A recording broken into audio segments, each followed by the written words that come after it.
кратко видео от градски парк Свети Георги в Добрич. 2 април 2024, вторник. Това е ресторант Лебед, обаче към гърба ресторанта е отпред. Картината е по-различна.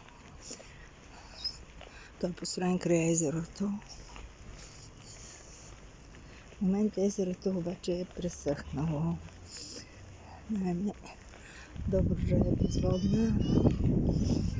Няма реки. Всяка капка вода е ценна.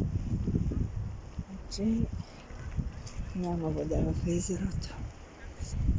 Иска да го почистят, тогава да го напълнят. Построена по идея на Вида Димитрова, мир на душата й.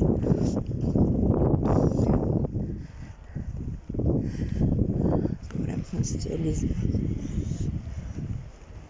И тук всъщност са били местните сметища. Почистват.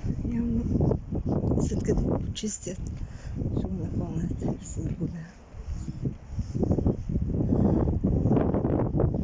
Ето го. Лебеда.